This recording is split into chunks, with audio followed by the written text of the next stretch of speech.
Hi, and welcome to episode 11 of the Creabea Knitting Podcast.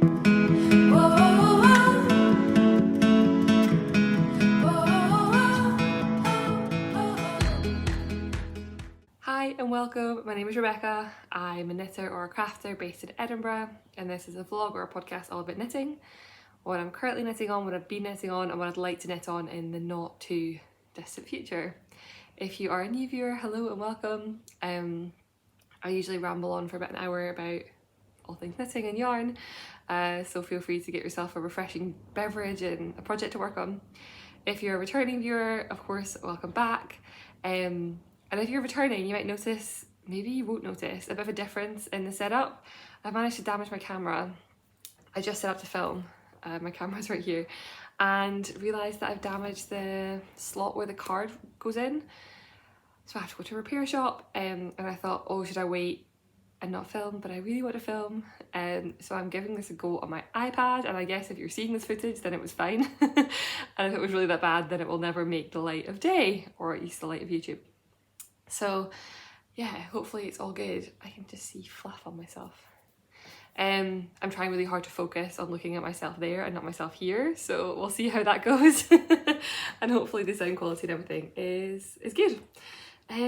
So yeah, hi and welcome. It's been a little while, it's been a couple of weeks.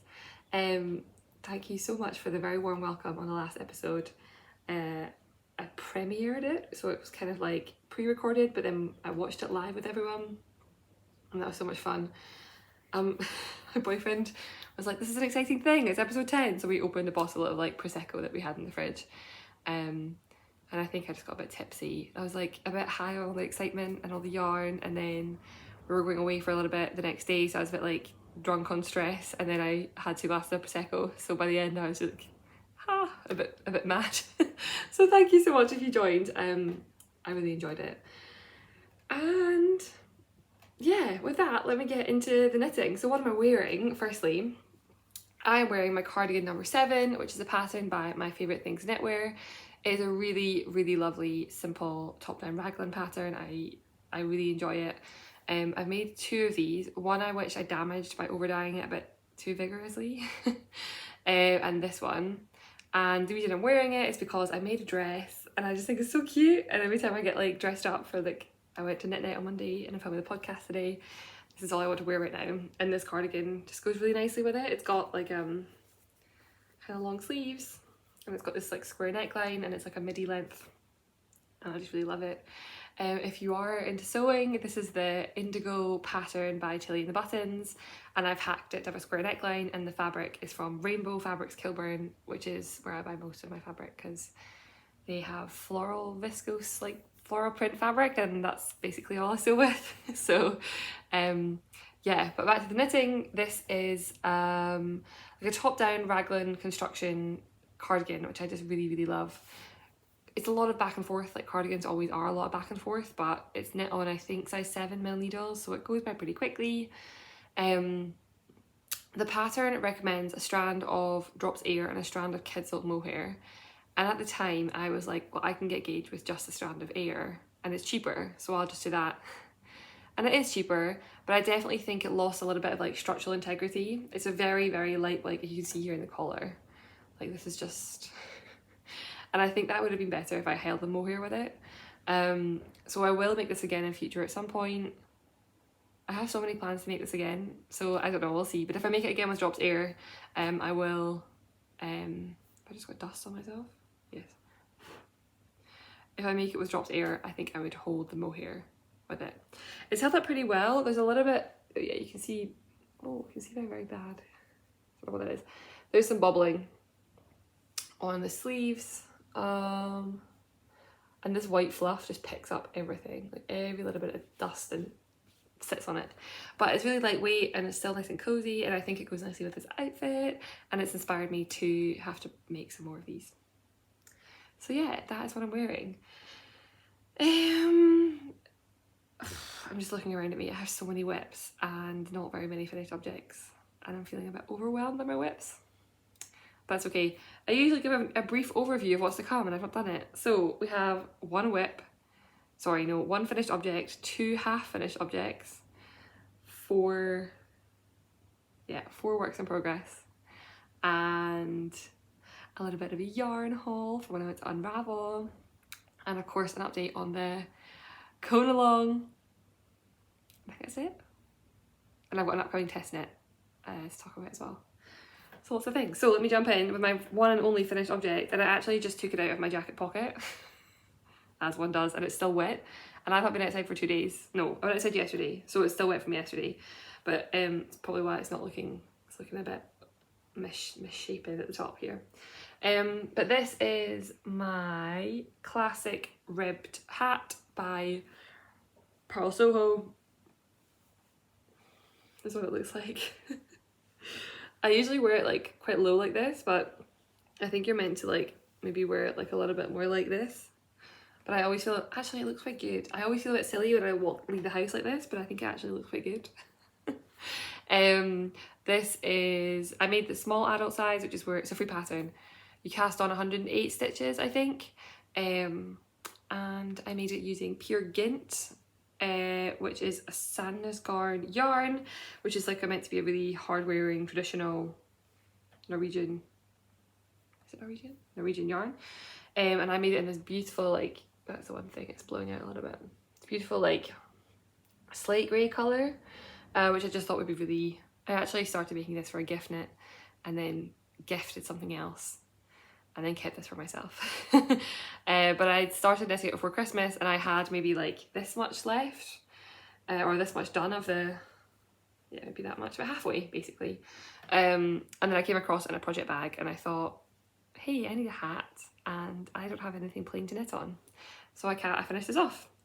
And it's been getting a good bit of wear, which is quite nice. It's always a good thing. So that is my one and only finished object. If you've been watching for any length of time, I pretty much always have a sweater finished for every episode and I don't. So it feels very strange to only have a hat. I feel like I should be like pulling out finished sweaters from everywhere, but not today. And in fact, I don't even have two half-finished objects, because one I've not even finished. Let's talk about the first one. Okay, so they're both socks. This is the first sock. I should have brought my sock blocker. Oh well.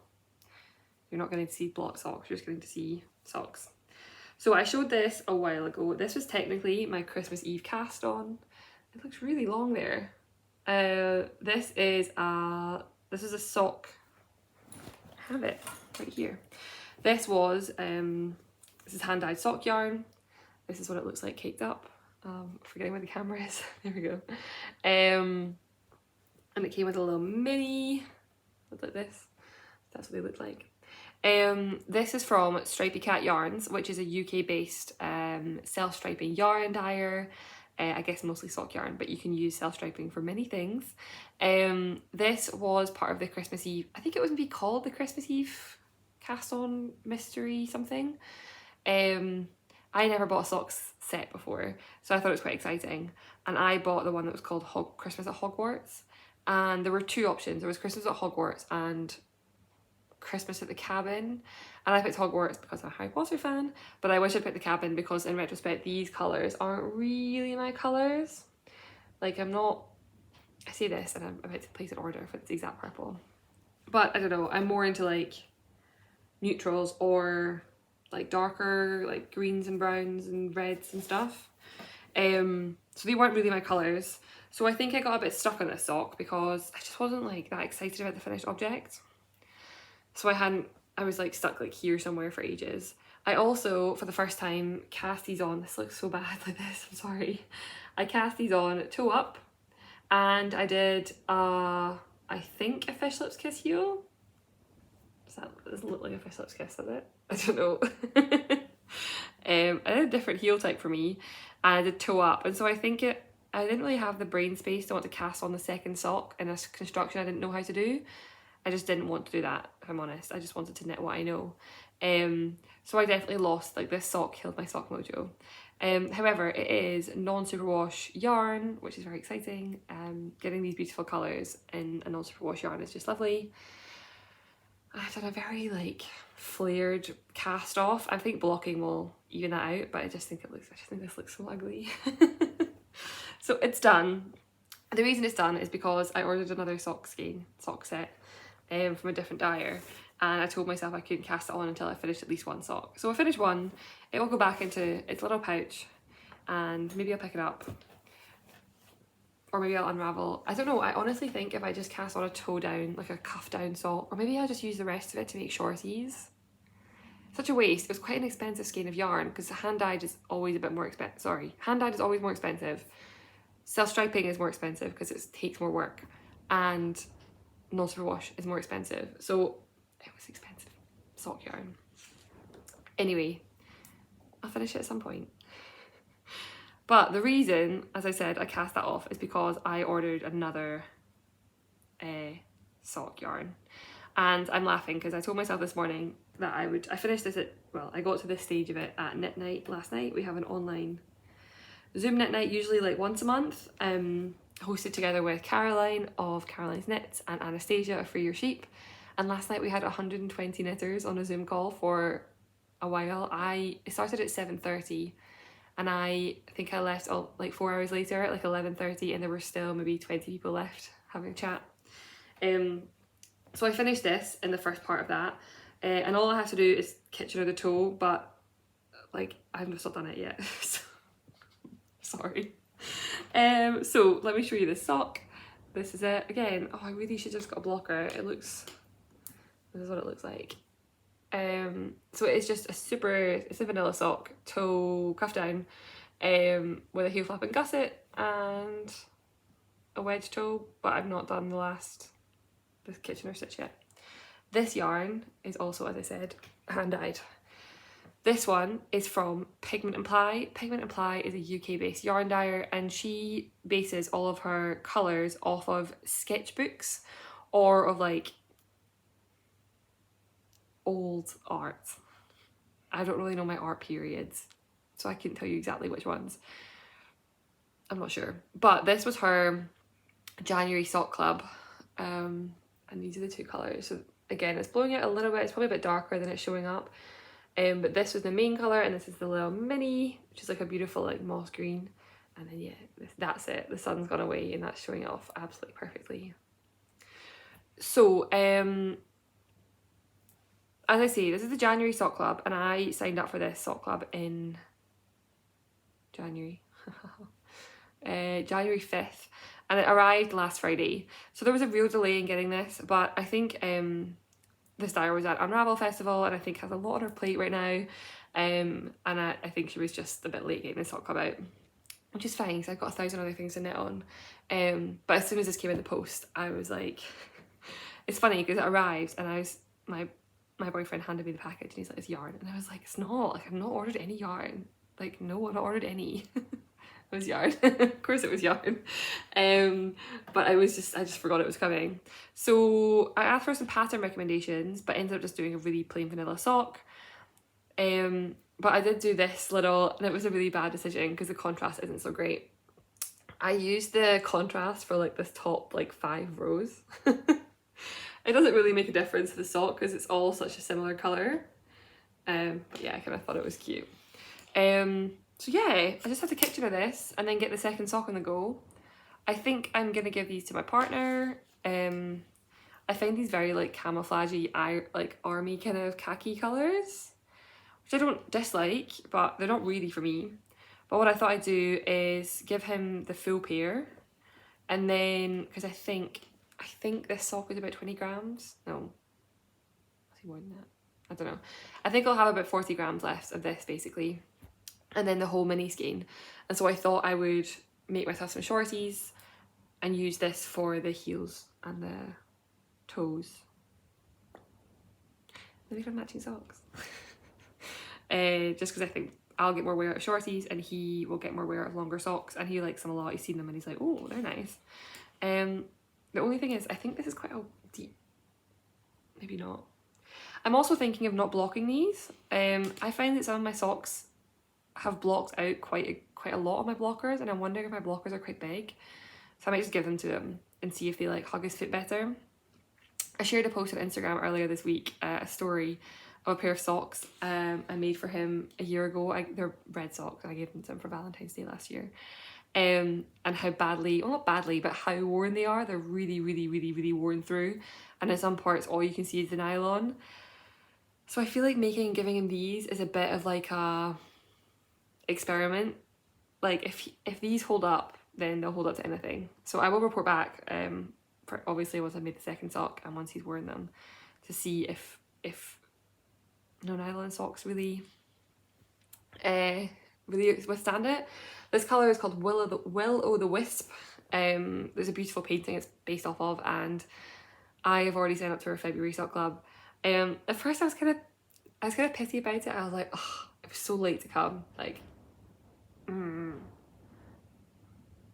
which is just stupid of me. Was that my door? Okay, I thought my door went, and I think there might be yarn arriving today. So I jumped up and I was like, oh, the door, it's not the door. But yeah, so this is my almost FO, not quite FO, or half finished object. I really enjoyed it. Like, I don't really like turning heels, but also heel flap and gusset is my favourite heel fit and look. So we'll see. I reckon it felt like very passive knitting, and I got through this one pretty fast. So hopefully I can get it finished this afternoon and cast on the second one. Have it finished maybe next week. I will say I was a bit annoyed that the yarn, like, it was a January club and it arrived on the 18th of February, and I was a bit annoyed. I sent him an email actually to the dyer, but I got over it pretty quickly because she posted and said, still a few spots left for my February club, and of course I signed up to it immediately. I don't really buy a lot of hand-dyed yarn, and so for me it felt like a real opportunity to support like an indie dyer, and especially one who is doing non-superwash, because I like non-superwash yarns and I don't really like knitting superwash. And so I think it's a bit of a risk right now for dyers to dye non-superwash, and so I kind of want to support them and make it feel a bit less risky by buying it. So yeah, those are my one finished object and my two half objects, which feels a bit pathetic and sad. I'm sorry. I will strive to knit faster for next time and have something more substantial to show. But I can jump into whips. I have 4 whips, and I will say there's one that I will not really talk about. It is this cardigan. It's tucked in there. There we go. If you want more details, I talked about it a lot in the last episode, but I've made no progress. I've not picked it up. That's the most contact it's received from me since the last episode. And I've got a lot on my needles right now, and I think it might be a little while before I pick it back up. But that's okay. So, I knew that would happen. I just tore my plutalope because the plates are far away from me, and anyway. My second whip, my first whip really, is a cable knit sweater. This is the Fridagsgenser, which means the day off sweater, by Aftenstrikk. And I finished the body last time, and I've still finished the body, and to be honest I've made like minimal progress on the sleeve. This is a big sleeve, like, so no hand for context. It's a big sleeve and it's in double moss stitch, so 1x1 rib basically. So it's just taking a while. And I wasn't really loving it. I don't know why. It's much better now. I'm finding it much more enjoyable. But I was really just, when I first picked it up, like, ugh, sleeves. But I'm over it. So this is sleeve 1, and obviously I'll have to do another sleeve, and then the only thing left to do after that will be to pick up for the neck. The pattern, I think, gives options for like a rolled neck or a low neck, and I will do the low neck because this is relatively scratchy yarn. It's plutalope, which I can't really wear next to skin. And so I don't want to make like a big long neck because I think I'll just itch like crazy with it and I won't wear it.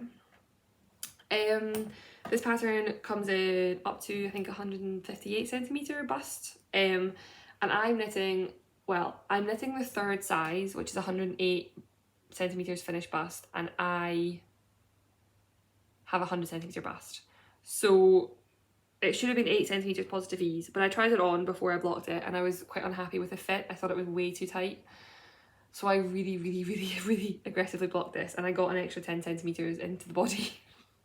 And I don't think it looks particularly worse for wear, actually. So yeah, it's basically now the size of the 4th size, even though I only cast on for the third size. So yeah, the yarn is Plutolopi, which is unspun yarn from Iceland, from Aftenstrikk. I'm holding 2 strands together, and I'm knitting from 2 plates. So I have, well, I'm knitting from 1 plate right now because I just tore my other one. I usually just put the 2 plates on the floor beside me and then just like, and pull from the outside, not the inside. And I find that goes pretty smoothly, but this is not like a portable project. This is like a sitting exactly here, exactly on this chair project, because otherwise I'm just worried the yarn will tear. I really want to have this finished this week or this weekend. It is Thursday today, so I'm thinking, yeah, like I think I'm getting a bit stressed at the number of whips I have, and I've got, as I say, I just signed up for a test knit, so I want to make some progress and feel a bit less stressed about it all. And I think I will feel less stressed if I get this one off the needles, which also means I can wear it. It was snowing this morning in Scotland. It's now very windy. It's very sunny, but very windy and raining and a bit of everything. And I think this will come in handy. So yeah, we will see. But yeah, it's gonna look so cute, no? Like real rustic and like oversized. I can feel the itch from here, and that's blocked. But anyway, ta-da! So that is my first whip. I feel like I'm flying through things. Should I be saying more about these? I don't think so. I talked about that one at least a lot in the last episode, so that's fine. Okay, number 2. I might try and put this on a, does it need to go on a bigger cable? Kind of should have been on a bigger cable, but it's okay. Okay, so actually let me start with a different one.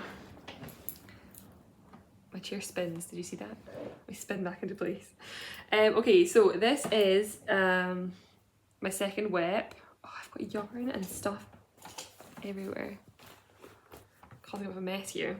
So it's in this cute little bag. My initial on it, which I got from Etsy. This is my No Frills sweater. The No Frills is a sweater by Petite Knit, which runs in 9 sizes, I believe, up to a 5XL.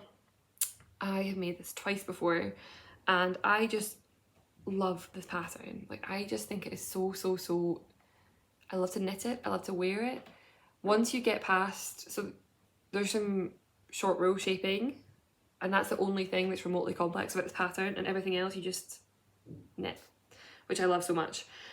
Because it's just really mindless. So let me show you it, and then I'll talk about the yarn. So this is what I have. I have like a yoke and a sleeve. I just finished the sleeve actually. Yeah. And this is actually a light, yeah, you can see it's like a light grey yarn. So, yeah, let's talk about the yarn first. It's here, I may as well. This yarn is really interesting. So this is the Rico, oh, I should check up the makeup of this actually. This is the Rico Essentials, I think it's called. Alpaca sock or luxury sock. Rico luxury sock. Is this it? Let's see. No, I can't find it. Maybe it's not called that. Oh yeah, it is. Rico Superba Alpaca Luxury Sock. So I showed this as an acquisition a while ago.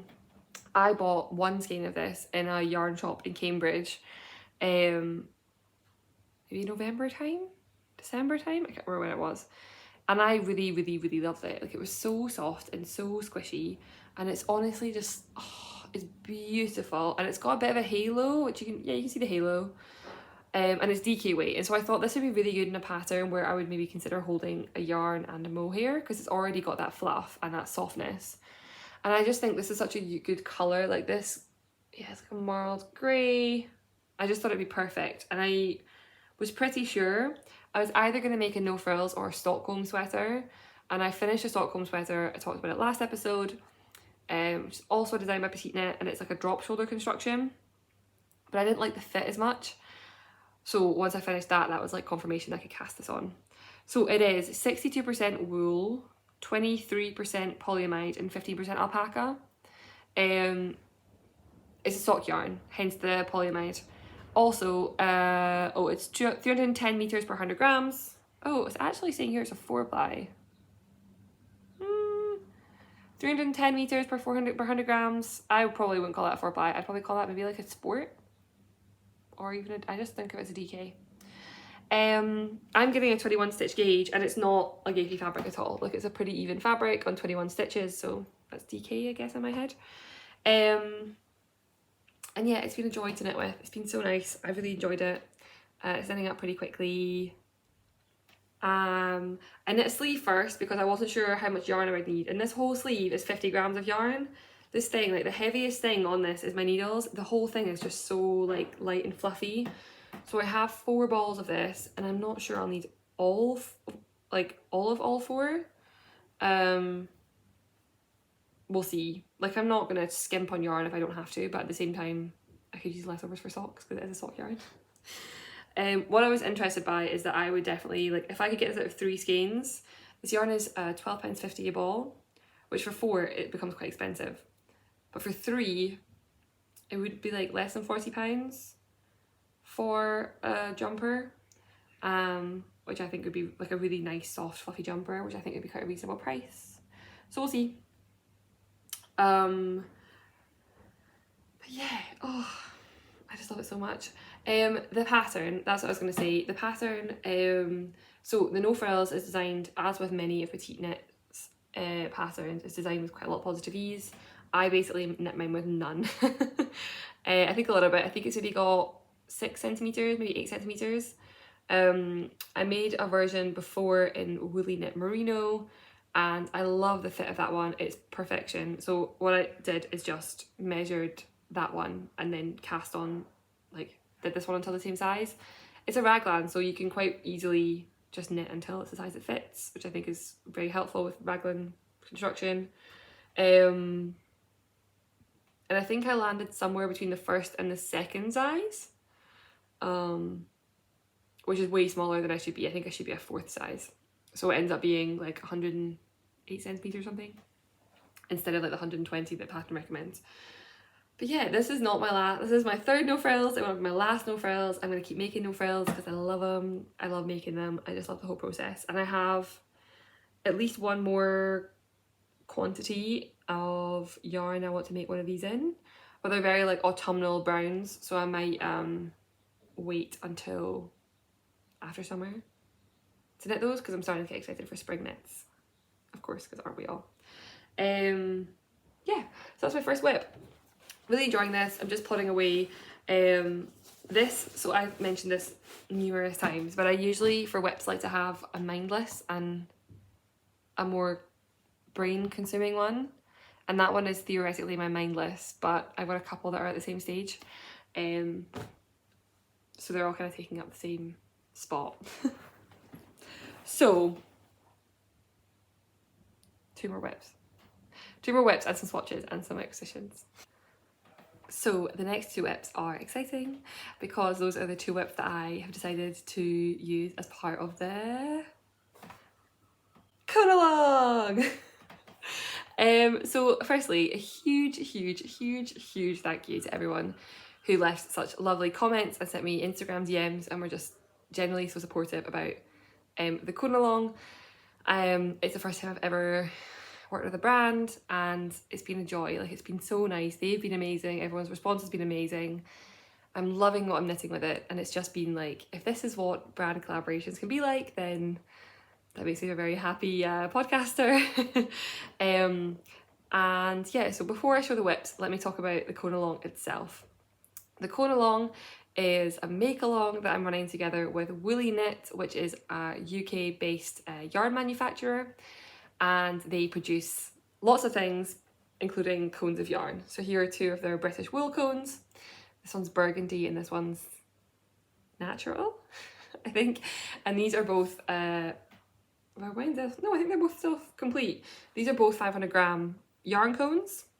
I've been a Woolyknit fan for a long time, basically, well, I say a long time, basically since I started knitting, which is not that long ago. But I've been a fan of Woolyknit for a bit. They just tick a lot of boxes for me. They're cruelty free and like quite a sustainable process. It's 100% British wool, so the there's not a lot of like mileage or air miles on the yarn as it comes to me. It's a relatively small business that I want to support, and it's really well priced. I just think it makes it really accessible for a lot of people, especially those based in the UK. And I love their products. Like, I love to knit with their yarn. So yeah, it ticks pretty much every single box for me, so when they reached out to do a collaboration, I was very, very excited, as anyone who watched the last episode will know, because I was basically screaming with excitement by the end of the video.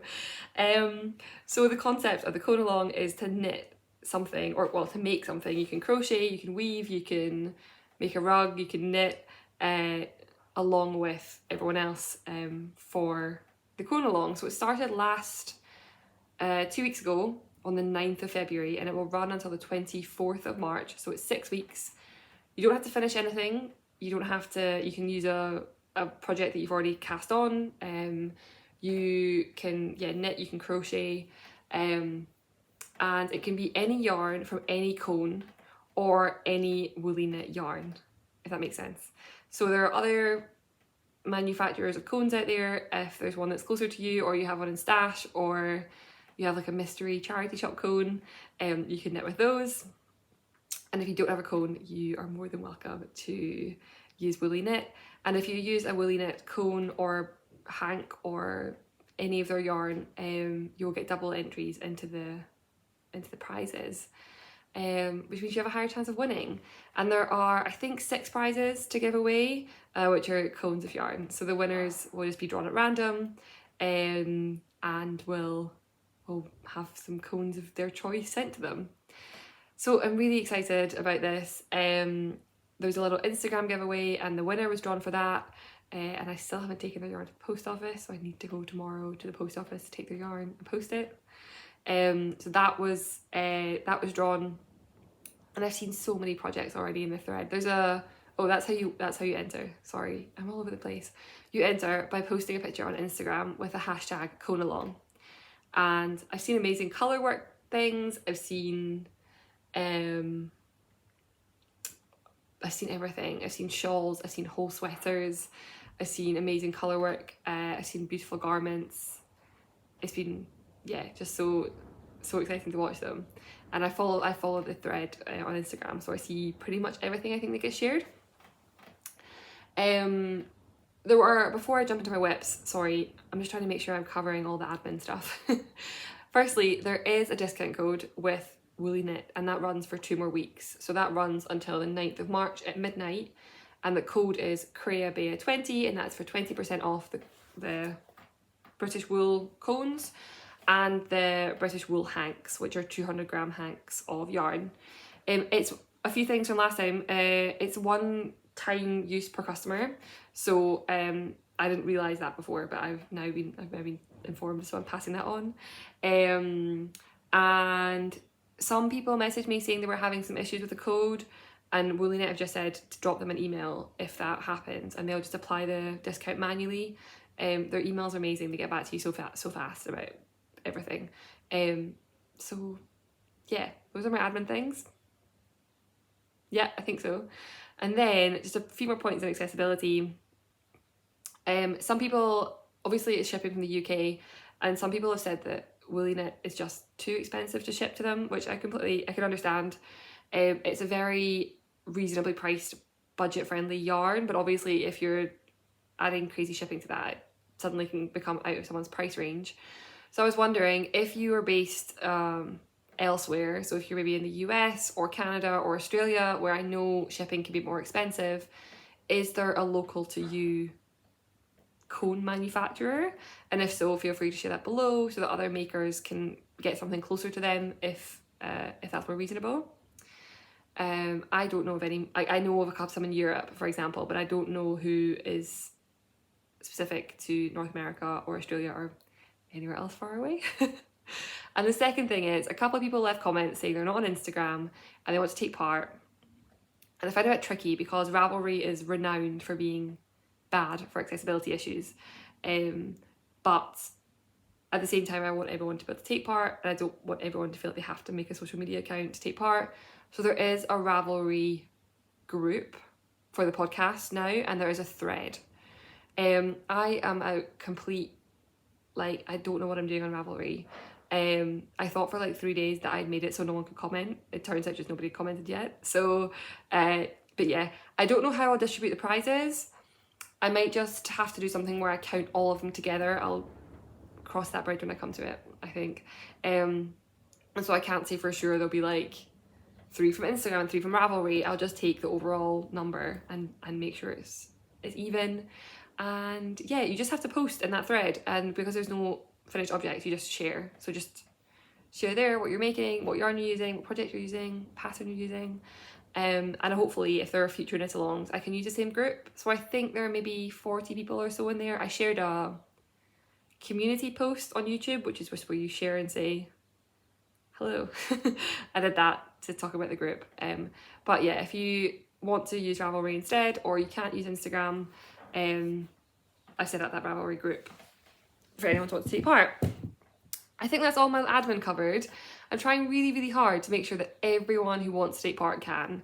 So if there's anything else, if anyone's sitting there thinking, I still can't take part because of this reason, please let me know, and I'll yeah, I don't know, we'll make another social media platform that helps, or we'll find other suppliers. I don't know what we'll do, but that is as good as I can do for now.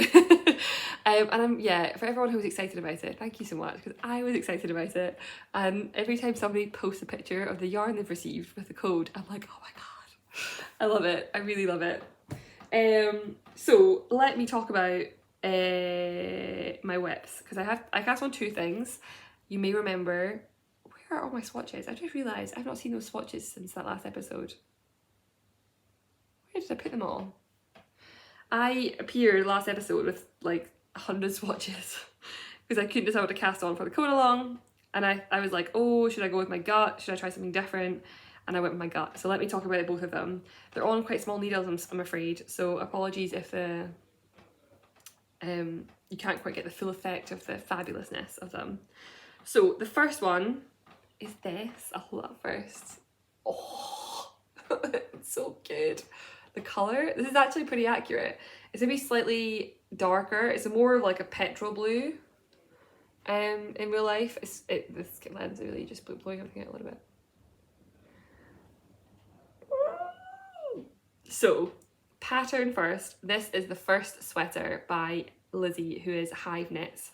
Lizzie has a podcast, but she's also got quite a popular Instagram page, and this is her first ever pattern that she produced. And I will be honest, I saw a lot of people testing it and I was like, meh. I don't know why I wasn't that fast. And then she released the pattern and I bought it because I thought, like, I want to support someone else, like a young indie, like a new designer. She had her pattern professionally graded to 11 sizes, which is like a huge time and like financial undertaking, and I wanted to support that. But I wasn't really like, not because I was like, I'll make the pattern. I thought I'll just buy it because then I've got it. And then, I don't know, I got overwhelmed on the hype of it, and then I cast it on, and I'm so glad I did. I love this pattern. I've done about, what is that, maybe 8 centimeters in separating for sleeves. So not long past the yoke. It's got this beautiful double folded collar, and the real exciting thing about this pattern is the fisherman's rib sleeves, or half fisherman's rib sleeves. So it's a raglan, so like they're just really, the raglan is so fun because you're doing like a normal round, a pattern round, a normal round, a pattern. It was so good. I was really just loving this. I was just picking it up constantly to work on it because I was really excited for the project. This has also hit a similar stage to my other raglan, my no frills, which is just round and round. So what I'm thinking I might do is I might pick up the sleeves for this, like do a bit more of the body for a little bit, and then pick up the sleeves. Ah, did I? Yeah, so that's what I was going to say. I'm almost at the end of one of my cakes of yarn, so I thought I would maybe knit to the end of this cake and then pick up the sleeves, and then I've got like a plain knitting, and then the half fisherman's rib on this, which is a bit different. I'm dropping, this is really too small a cable, I'm dropping stitches everywhere. So yeah, that is the pattern. Gauge is the other thing. The gauge on this is, I think, 24 stitches per 10 centimeters, which is to me a fingering weight gauge, or like a very, very light DK, and I have not yet got the confidence, and I'm quite a loose knitter as well, so I would have to go down to a really small needle size to get that gauge. I did the neckband on like a 2.5mm, and I just think I'd have to go down. I'm currently knitting on a 3.25. The pattern recommends a 4. There was no way I was getting 24 stitches on a 4mm. So yeah, I just didn't want to have to knit this whole sweater in like 2.5 needles, and I really like the fabric. Like it's not at all, like it's quite a thick fabric. I wouldn't call it dense, but it's not like there are no holes or it's not gapey. So this is 21 stitches per 10 cent, or actually 22, I think, 22 stitches per 10 centimeters, which is more of like a DK gauge. And so what I've done is I've gone down a pattern size. So I think my size would put me in the 5th size, and I'm knitting the 3rd, which will, I think, will leave me with like around about 115 centimeters, which is about what the pattern recommends, but just definitely a different gauge. I think it's the first time I've really done this with confidence, like confidently changed my gauge in a pattern. We'll see how it fits, I guess, and maybe I've got premature confidence. But yeah, we'll see, because I think that could unlock future patterns for me if I realise that I actually like could just knit this at a gauge that's more comfortable to me, and it still makes a beautiful garment. And obviously it's going a little bit faster because I'm knitting 2 sizes smaller than I otherwise would be. So yeah, it's a real nightmare to pick for photograph. It's a real, I think it's because the mohair is like a deeper, richer blue than the base colour, and so here it's looking very like quite light blue, but it's really like a real dark like teal. Yeah. So that's the pattern. Let me talk about the yarns. I'm using Woolyknit yarns in the colourway Mallard.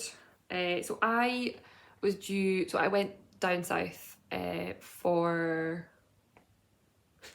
it's meant for 12 days, it ended up being for a weekend. More about that at the end. But because I was travelling, I caked up my Woolyknit before. I just used my ball winder to make cakes. So I'm only using 1 strand of this, but I caked it up into 100 grams balls so that I could more easily put them in my project bag. And I'm holding this together with Filcalanatilia in the colour Midnight. Oh, it's not. I think it's called Midnight, or maybe Midnight Sky. Midnight, I think. And so this is my colour palette, and it's just creating like the loveliest. Oh, it's just really, really nice. And you can see this one's a bit darker, so it kind of means that like the fluffiness of the jumper, the fluff is like a darker colour than the base, and it's just, I really like it. I'm really, really, really, really, really enjoying this. And yeah, I've flown through this despite it being on 2.5 or on 3mm needles. I cast it on a week ago. I cast it on the train? No, I think I cast it on less than a week ago. I cast it on, no. We've been home for a whole week. So I cast it on maybe 10 days ago. And yeah, I think it's pretty good progress on a 3.25 needle. So yeah, that is my first Conealong make. I'll definitely have this finished by the deadline. Not that I would have to. Also, I don't win anything, so it doesn't really make a bit of difference. I've already won by having all the cones. But that's my first one. But I think I'll have it finished. But of course, because I can't just make life easy for myself and make one Conealong project, I of course have cast on another. Because of course I did. I should definitely say, sorry, I made this very clear last episode. I should say this Mallard yarn was gifted to me by Woolyknit. They sent me a selection of cones to knit with and to give away. So this is one of the ones that they sent me as gifted yarn. And I'll also say with the discount code, like I don't get anything from that. So I've had, as I put it last time, I've had my spoils. They've sent me my yarn already, and the rest is just, yeah, I don't get anything else from the collaboration. But that one was gifted. The next one is not gifted, it's also Woolyknit, but I bought this one myself in their Halloween sale last year, I think. I'm really intrigued to hold this up and see if my camera will pick up, or my iPad will pick up, how good this colour is. So my second work in progress is sweater number 18 by My Favourite Things Knitwear. Oh, yes! I've been trying to photograph this all week and it keeps coming up as like a muddy brown, and actually it's like, it literally looks like spun gold, and this is it. Like, this is the exact colour it should be. Oh, it makes me so happy. So yeah, let me talk about the pattern first. This is a pattern by My Favourite Things Knitwear. It goes up to, I think it comes in 8 sizes, and I'm making the 3rd size, which will still give me like, I think maybe 13 centimetres of positive ease. They recommend like 25, but I wasn't doing that. It is a drop shoulder construction, and it's meant to kind of look like an oversized 80s ski sweater, I think is the concept. And it has this really interesting, I think this will look so much nicer when it's blocked, really interesting knit. It's basically just a knit and purl pattern. So some rows are knit, some rows are purl, and some rows are knit one, purl one. And it's just a really interesting texture. So as I said, the 3rd size, I've just joined in the round. So I did that again last night in knit night. Like, I've done like 2 rounds since joining. And that is because the drop shoulder, it was so tedious. It was just back and forth, and I just don't like doing that. Like, I like knitting in the round. And it's charted, but I found the charts quite difficult to follow. I knit from charts quite often, but I think it's because the charts are like a 4-stitch chart across, and then the middle stitches are greyed out, and they just mean like repeat. So you repeat the greyed out section, but I find that so, my brain just really was struggling to deal with that. So currently I'm knitting it row by row, and I'm putting it on my iPad, and then I like tick off the rows as I do them. And I don't know why, I was just finding it so tedious, but I think I joined in the round last night and I whizzed through the first couple of rows. So I think it's going to go better now that it's joined in the round. But yeah, I like it. So yeah, it will be a full body. That's the front, sorry, I'm holding up the wrong way around. So it'll be the full body, and then you pick up the sleeves, and then you pick up for the neckband, and I think it's like a folded neckband, but I don't think it's a high neck. So yeah, sweater number 18 by My Favourite Things Knitwear. And again, I'm using Woolyknit. I'll put like some, yeah, this is one that's not being cut into. So this is Woolyknit 100% British wool in the colourway Harvest. And it is just like it's literally like gold. It's golden. There's no other name for this. And I'm holding it with a strand of Sandnes Garn Tin, which is a silk mohair with wool content. It's got 15% wool. And yeah, this together is making like this. It makes me so happy. I know that only other knitters will like understand why like it's possible that this makes me so happy. But yeah, I just think this is like such a nice, again, quite autumnal colours, but I'm not mad about it. I got the, yes, obviously this is Woolyknit. I got this in hanks. So I bought, I think, 3 hanks of this. And I'm holding 2 strands together plus the mohair. So this, that's something quite interesting actually.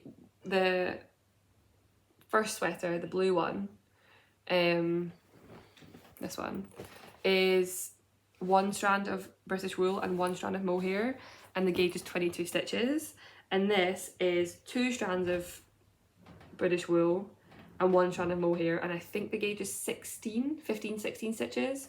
So you can get like an Aran weight, so that's like a DK weight gauge, and then this is, you can hold 1 strand for fingering weight, a strand plus DK plus 1 for like DK, and then this is 1, 2, 3 strands, and it's an Aran weight quantity, which I think is I was really excited about part of the Conealong, trying to find how versatile this could be, and I was really happy to find I can meet a lot of gauges and get a lot of different fabrics. So yeah, this is really soft and squishy. Oh, this texture, I think it's just, yeah, I'm really happy that I joined in the round finally, because I think this will go much faster now that it's joined. And yeah, Did I have something else to say about this? I'm not sure that I did. Don't think so. I think that's it. I had more swatches, so there's loads more swatches of things I want to cast on, and they're just gonna like trickle in over the next few months because I'm not really sure when I'll cast them on, but I'm gonna cast all of them on, I think. But yeah, so those are my 4 works in progress currently. They feel like they're going really slowly. They're not, right? Like I've knit 3 yolks in the space of a week and a half. It's a lot, but it feels like it's going slowly because they're all at the same pace. So yeah, I'm looking forward to getting maybe my first whip off the needles soon and then have a bit of like breathing time. That being said, I have signed up for a test knit. So let me talk about 2 upcoming projects, and then I can talk about 2 upcoming projects, and then I can talk about Unravel and like a little life update, if that's okay, if you want a life update. So the first is a test knit I'm doing. I signed up for this test knit this week. It is a test knit by Creabea Fibres, which again I think is a Scandi designer. I have followed them for quite a long time, and I think I have, like when I first started to knit, I bought one of their cardigan patterns, and I've never made it. It is a V-neck drop shoulder design, and it's an oversized fit. And it's similar to the sweater number 14 V-neck by My Favourite Things Knitwear, but I find with the My Favourite Things Knitwear one, like I think the V is a bit too chunky. So I love the pattern and the concept, but I wasn't sure I'd wear it. Whereas this one, the V is a lot more subtle, which I like. So that's what drew me to it. So I signed up for the test knit, and then I got the pattern and I realised that the sizing was quite limited. So there were only 6 sizes, and I think it went up to like 120 centimetre bust. And I thought, oh, what have I done? Like I feel strongly about size inclusivity, and I've signed up to test knit a pattern that's not size inclusive. The other designs on the website of the designer are more inclusive. So they had like 9 different, like most of them had 8 or 9 sizes, especially all the newer ones. So I just assumed. So I messaged them and I was like, hi, like I don't want to be that person, but I feel really passionate about size inclusivity, and I don't think I can test that a pattern that's not a more inclusive size range. And then like 2 hours later, she put out a tester call for 3 more sizes. So I was so relieved. I was like, oh, this is amazing. So if you are, I think she's looking for 115 to 140 centimetre bust. If you're any of those and you want to test knit, it's Creabea Fibres. And yeah, it's just a beautiful, like fluffy cloud looking jumper. And I ordered the yarn for it today. The yarn they used is their own base. There's a cloud base, which is a blown yarn, a bit like Drops Air or Sniff Nug by Camera Rose. But I didn't want to use either of those. So I am using a strand of Peruvian Highland wool. Well, I've ordered it, it's not arrived yet. A strand of Peruvian Highland wool and a strand of Drops Kid Silk in the colourways Dijon and Almond, which is going to be like a nice camely brown colour. So that'll be cast on soon. That's I think why I'm hoping I can get one of these off my needles over the weekend, because I think the deadline is 18th of March, which is relatively soon. I think it's like a 6mm needle, so it will go pretty quick, but that's still a pretty soon deadline. So I want to get that cast on next week, and so I need to get one of these projects off my needles before then. Otherwise I'm going to be in pure chaos. And so yeah, that's coming. I'm excited, and I've not done testing in a little while, very little while. I also ordered from Knit Yarns for that one, and I ordered a little treat for myself. I ordered a needle case. Sorry, I have those weird hiccups. I get this every podcast. I ordered a needle case from Mood Living, which is like the MUUD.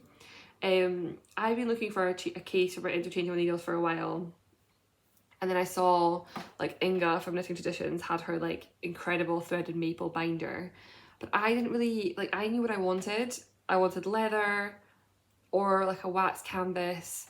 I wanted to have enough slots for all my interchangeable needles, a big pocket that I could put like all my cords in, I currently use like the Knit Pro case that my needles came in, and like the plastic is damaged and it's just a bit ugly. Like I don't think this is very cute.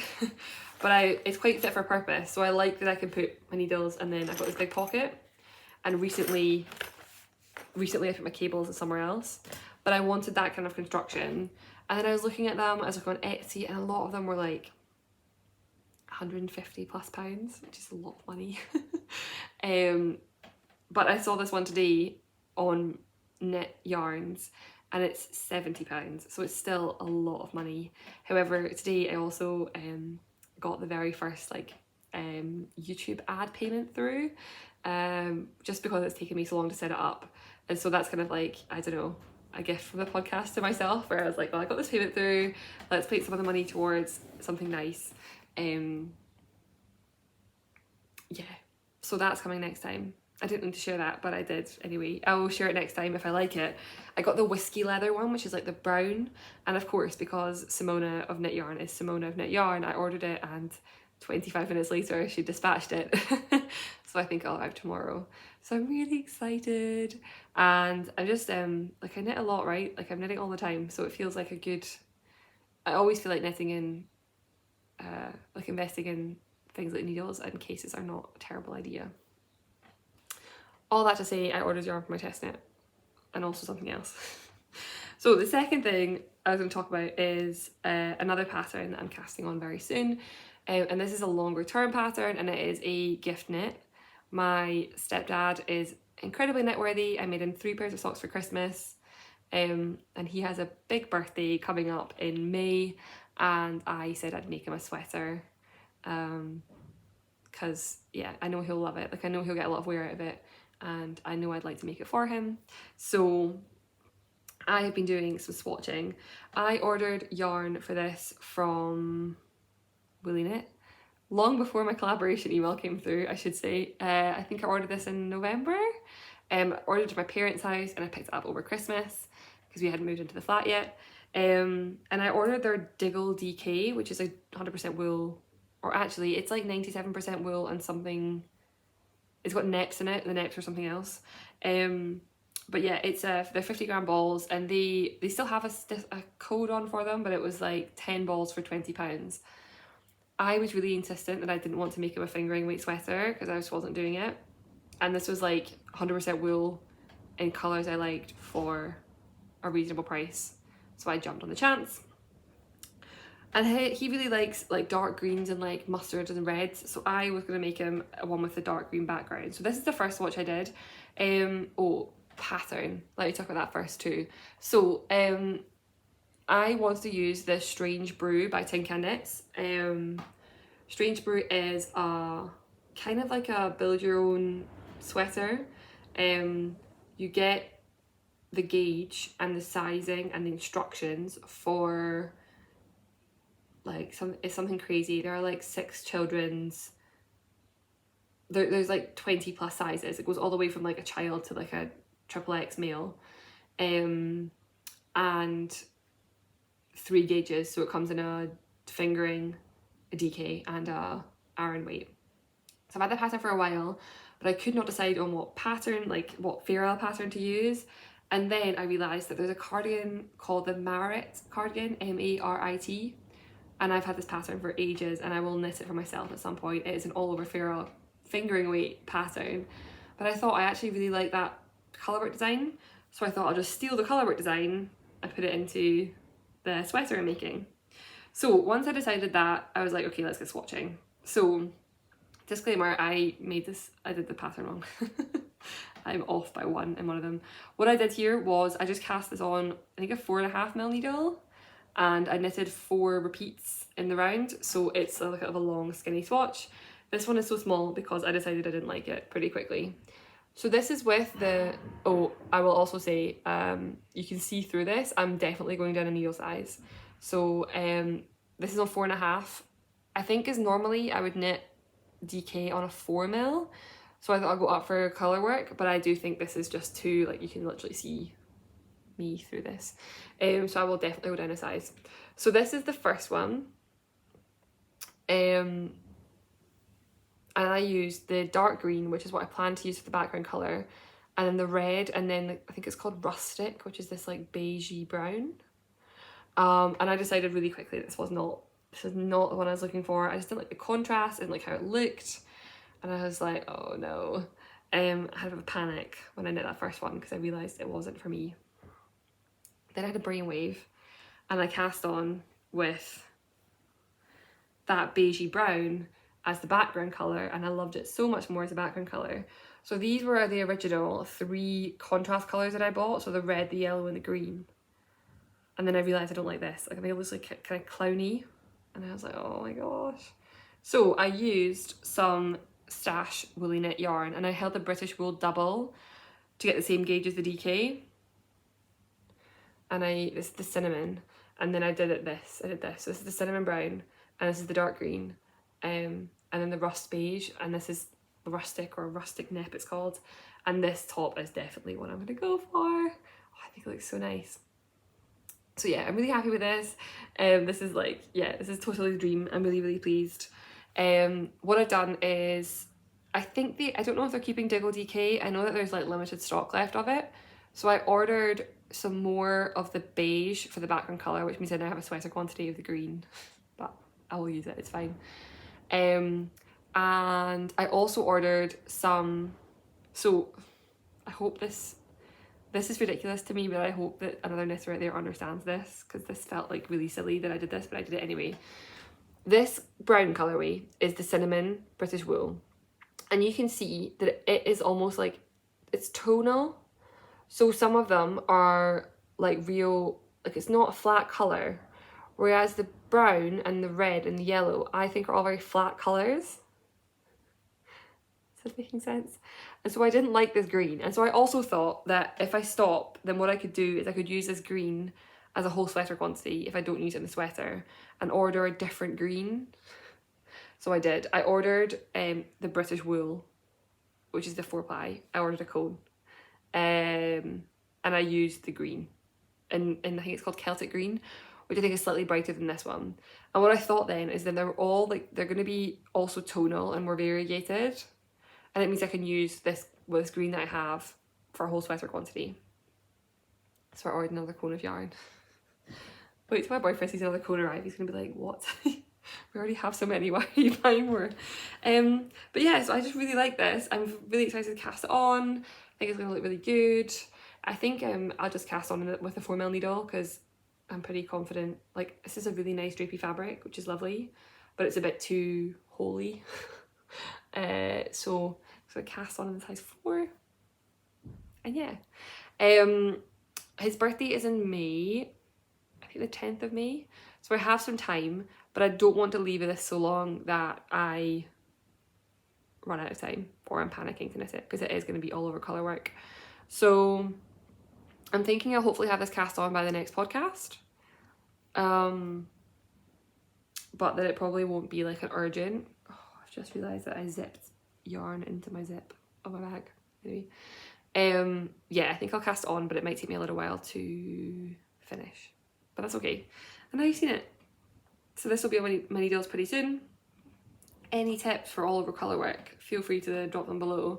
I have done some colour work before, but I've never done all over. And I've also never done DK weight colour work. So we're just jumping in the deep end with this and hoping for the best. But yeah, wow, normally on my camera, it overheats itself and turns off every like 20 minutes. And so I'm forced to stop talking and take a break while my camera cools down. And my iPad does not have this problem. So I'm gonna pause, go get a glass of water, do a little shake and a little dance, and then come back and talk to you a little bit about Unravel Festival and my acquisitions for Unravel and a little life update, and then that'll be us. Okay, here we go. Okay, so I've had some water and a bit of a dance around. So Unravel Festival.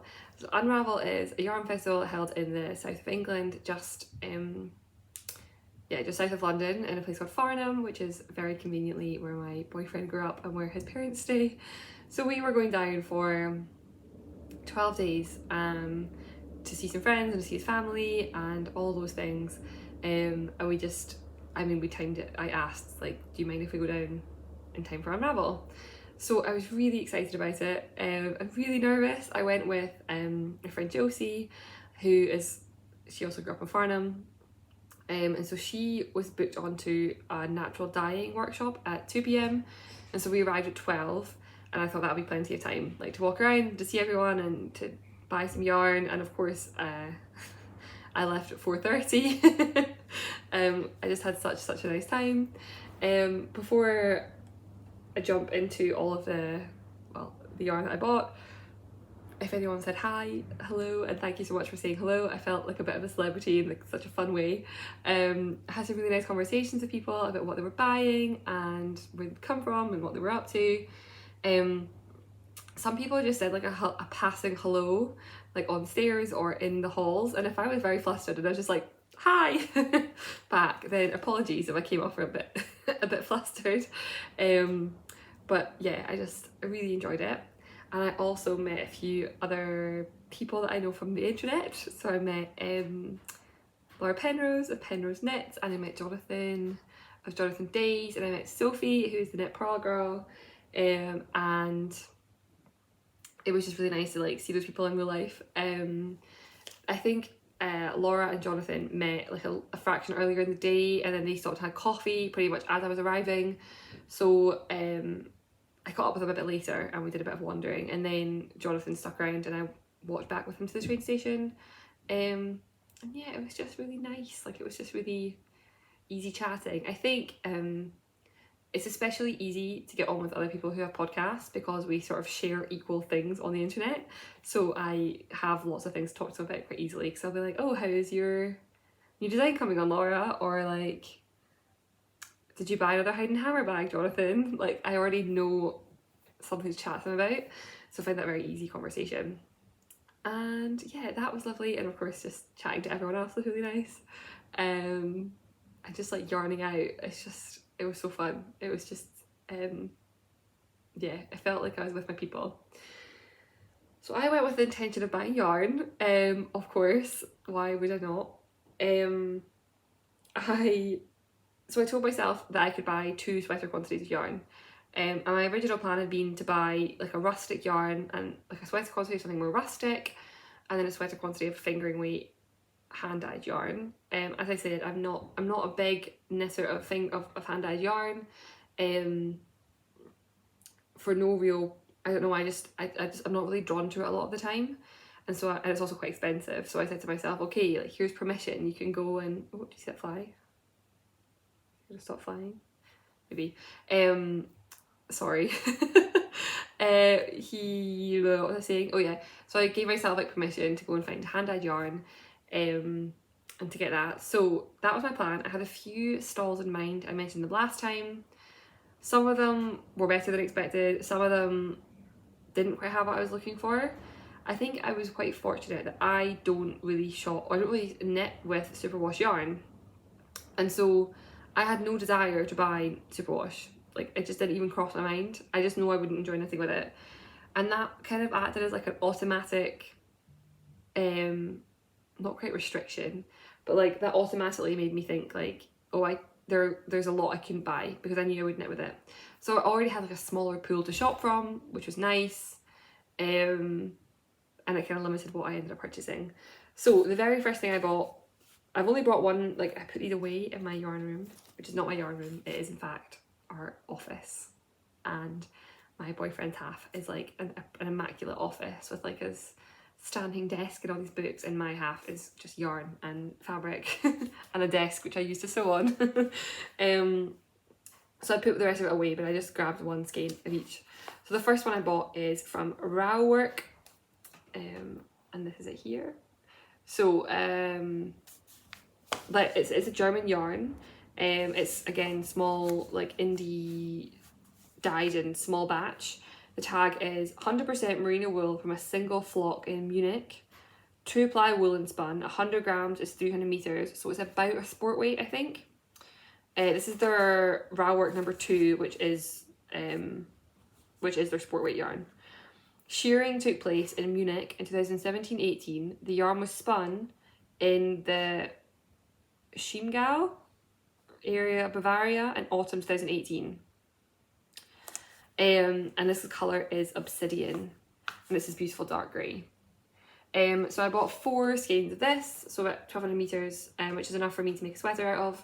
And yeah, I would beeline for this stall. Like, just look at that little sheepy, so cute. I knew I wanted to buy from the stall. I was like, and I got there and the table was like full of, they have some sport, they have some DK. I think it's like number 2, number 1, number 2 maybe. It might just be two bases. And they had a huge selection of colours and they were so lovely. Like the 2 women on the stall were just really, really lovely. And yeah, this is like the normal thing, but we did a loop, like a detailed loop, and I went back for purchasing the second time. And I saw it on the first loop and I was like, that's the yarn I want. And then we did a second loop and I went back and I was like, yep, that's the one I want. And so yeah, this is this. So I have a plan for this yarn. I want to make the DRK Everyday Sweater, which is a sweater by Andrew Mowry. It's sport weight. And I thought I would cast this on as part of the DRK March to May knit along. I've never taken part. I haven't even taken part in a knit along before. I think I just hosted them. That would be awful. But I follow her Instagram and her podcast that she was on a Friday, and I really enjoy it. And I want to knit this sweater, so I thought, like, why not? So I probably won't cast it on for a little while. I'll try and get the no frills off my nails first, and this will be my next sort of plain cast on. And yeah, that was my first Unravel purchase. So then I went looking for a hand-dyed, like I had that one, and I went looking for a hand-dyed yarn. And if I'm honest, like I struggled a little bit. There were a couple of dyers that I was expecting to have non-superwash and who'd mentioned before the festival that they were taking non-superwash, and I got there and there wasn't any non-superwash, so I was like, oh, okay. Which is fair enough. And then there was a dyer with non-superwash who had beautiful colours. It is Telling Yarns, and most of I think they're all inspired by stories, like there's like Anne of Green Gables, and yeah, it's all based around the theme of literature. And so I also took a beeline for there because I was really excited for them. But the yarn that I really wanted, there was one single skein of. And then there were a couple other yarns I kind of liked, but I'd have to put an order in for dye to order. And I don't know, I wasn't feeling it. And I also just completely fell in love with one colour. And there's one skein of it. So, spoiler alert, I bought the one skein. I went back to the stall like 6 times. I felt so bad. And the woman was like, I'm so sorry, I don't have any more. And I was like, it's okay. I just really like it. Just really want it. So by the end, I felt like I had to buy it because I'd been walking around so many times. So this is the skein. It's definitely blowing out here. It's called Forest Green. And it is just the most ridiculously luscious, like rich sage green. And so this is 100% Romney, reared organically at Gullet Farm in Devon, spun by the Natural Fibre Company in Cornwall, and hand-dyed by Telling Yarns in Bedfordshire. It is 400 metres, and the colour is forest green, and I just thought this was incredible. I just thought this was amazing. So this is limited edition. The woman who runs Telling Yarns worked closely with the farm and got like a limited colour run, and this is what she left with. And I'm gutted that it wasn't more of this, because I would have had a sweater's quantity, hands down. So I've left with one skein, mostly because I just couldn't like have a name on it. I couldn't leave the skein behind, I needed it. So we'll see. I think this would make a lovely stripes in a striped sweater, or colour work in a colour work sweater. But I'm also just tempted to maybe make a hat out of it, because I think then I get to wear it a bit more. Oh, so nice. So what I will be doing is I follow this dyer, and I will definitely be watching for if they do. I think she talked quite readily that like she might do another collaboration with this company, and if she does, like I would 100% buy more of this yarn. I just love that it's hand dyed, it's not superwash, it's all spun like sheared, I don't know, both reared and sheared, grown in the UK, dyed in the UK, spun in the UK, like very little travel mileage on it. Yeah, I just loved it. So yeah, single skein. I told myself I wouldn't leave with a single skein, and of course I did leave with a single skein, but this one was justified single skein, so I felt fine about it. And then if I'm honest, like I kind of felt like I still had a purchase in me. Like I told myself I could buy 2 sweaters quantities and I couldn't find a second sweater quantity to buy, which I think is ridiculous. But I was walking around and I found some like quite nice red hand-dyed yarn, but it's quite expensive, and I was like, am I that crazy about it? Like, do I love it? And there's a stall there called Midwinter Yarns who has a really good selection of, I guess, European yarn. She does Lithuanian linen, which is really interesting, and the yarn I got is Swedish. So this is, I gather, a very, very popular yarn in Sweden, but this is Ullcentrum. Again, it looks like a bright fire. It looks on camera like a firehouse red, but it's really like a cherry red. Like it's a real rich, yeah, it's a real like rich Christmassy red. I've also got 4 skeins of this, so I was going to start reading it out, and then I realised I don't read Swedish.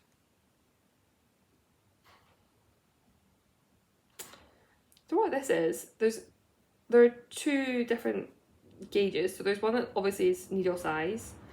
There's one above it. It's like mask something, 20 meters or 20 m. Don't know what that is. Weight 100 grams and length 300 meters. So again, a sport weight yarn. So I also think it's interesting, like these are the exact same weight and length, and look how much more plump the raw work is. I just think that's really interesting. Maybe no one else does. But yeah, this is called Falu Red, which is, somebody told me on Instagram that Falu Red is the colour of like Swedish houses, like that, like almost like barn red. And I think that's a perfect name for it. I loved it so much. So yeah, I have 4 skeins of this. I have no idea what to make for this. Again, it might be a really nice like plain top-down sweater, but I think it would also take texture really well. I am not too worried about this being in stash for a little while. Again, it feels like more of a festive colour, so maybe we'll be getting it up next year. But I'm really pleased with this. This was also £6.50 a ball. So this is my steal of the festival. I think like the raw work was maybe 16 per skein, so that was a bit more pricey. And I'm pretty sure this one was 20, maybe not, maybe 17. But this was, yeah, £6.50. It was just, and it's 100% wool, and it's 100% Swedish wool, 2 ply, yeah. So not like, I mean my haul is more than this because I got more skeins of the red and other one, but this is what my haul was. And I was really pleased with it, and I didn't feel like I overspent, or I had no regrets. Oh gosh. I had no regrets, and I didn't feel like I missed out on any yarn, and I didn't feel like I spent money I shouldn't have spent, and I didn't buy unnecessarily. I was just really pleased. Like I was just really, really happy with my purchases, which I think is a good sign. So yeah, that was Unravel. And yeah, I guess I can wrap up with some life updates. I was saying that we were going to be down south for 12 days. We ended up not going down south for 12 days. We went down south for a weekend, and that is because on the Monday evening or Sunday evening, my boyfriend's dad and brother came home from a ski trip and did a COVID test and then had COVID. So we were due to stay for another week at this point, and we thought, look, like before, they went straight into bedroom, so they were isolated, and we thought before, like, we'll give them their house back, we'll let them isolate, like with more space, we'll both go. And so we hopped on a late train back to Edinburgh and ended up home a week earlier than planned. And maybe we had to cancel our tickets for Bridgerton Secret Cinema. I did, however, make a whole gown for Bridgerton Secret Cinema, so I now have like a Regency gown in chiffon and a bed sheet that I will wear to something. So that was interesting. And yeah, on the one side it was a real shame to come back. On the other side it was kind of a bit of a relief, like to be back and not have to worry, and we weren't there thinking, oh gosh, are we catching COVID today, or are we making this harder for them being in their house? So that was quite nice, just to come back and be in our own space. And since then it's been a very quiet few weeks. my work has been very, very busy. I'm gonna have to work quite late tonight because I'm filming to get the daylight, so I have to catch up tonight. So I think I'll be wrapping up filming, do a quick edit, sending the video to upload, and then getting to work, which is fine. And what else? I've been having a really anxious couple of weeks. I think I, in general, can have quite bad anxiety, and it goes through like flare-ups, I'd say. So sometimes I'm really not that anxious at all. The past few weeks I've been really anxious. I feel very frazzled and very like fizzy, like everything just feels like it's too much. I got a new pair of noise cancelling headphones this week, which have made a huge difference. And I've taken to walking around the house with them on without music playing, just that. Because I find it a lot more relaxing. And yeah, I just feel like the world's ending. I feel a bit ridiculous filming today. This morning, of course, Russia invaded Ukraine, and it feels to me so trivial to be sitting here and talking about yarn and knitting when for some people like their world's just turned upside down. But hopefully this is a pleasant distraction for some, and I think it's still important to have that sense of community and to, I don't know, I think it's still really important. But yeah, I felt very silly this morning. I was like, am I really going to film a podcast today? Like, of all the things going on in the world, to do my podcast. And that's just making me a bit nervous, and it's all a lot going on. So yeah, interesting couple of weeks, nervy couple of weeks, but some really nice things. I went to, of course, Unravel. Went to my knit night on Monday, which is an Edinburgh-based knit night, which I love every time. I feel so good afterwards. I always love it. And we had our online knit night last night, so we had 120 knitters on Zoom for a couple of hours, which is just amazing. Everyone is welcome, by the way. I think we're usually quite flexible with this, but I usually just put a picture on Instagram, and myself and Caroline and Anastasia all share a post when we pick the next date. And we just say, send us an email, or sorry, send us an Instagram message if you want the details, and then we share the Zoom details. And this weekend, I think we're going to go down to my hometown, which is only a little journey away by train, and take a nice walk on the beach. And I'm looking forward to that a lot. Hopefully it will not rain all weekend. So that's it. And is there anything coming up in the next 2 weeks? I don't think so. My boyfriend's parents are meeting my parents in 2 weeks, just under 2 weeks. So we'll see how that goes. I have a lot of siblings, but at my mum's, I have my mum and my stepdad. I have 4 younger siblings, and it's always a little bit of chaos. So I'm excited and also dreading them all meeting, because I think this is going to be. I can't imagine we'll get through it without something dramatic happening, as it always does. But that will be really nice either way. Obviously my boyfriend's parents are going to come up for the weekend, and yeah, that's about it for life, I think. Thank you for tuning in. I hope this format worked. I will see if I can find a camera, somewhere to fix my camera in the next couple of weeks, and hopefully by next time I'll be back on my camera. I will say though, it is a huge, it's so much easier just sitting down and filming once, or like my camera not turning off. I find it much less stressful. So I don't know, we'll see. I keep looking outside because I'm expecting the snow again, and it's just started getting very, very windy. So anyway, I'm just rambling now. That is everything from me. I hope you enjoyed. I'd love to hear from you if you're taking part in the Conealong, either on Instagram or on Ravelry. And I hope you had a lovely few weeks, and that you are keeping your head up and keeping crafting and doing the things that you enjoy doing. And I'll speak to you again in a couple of weeks. Bye.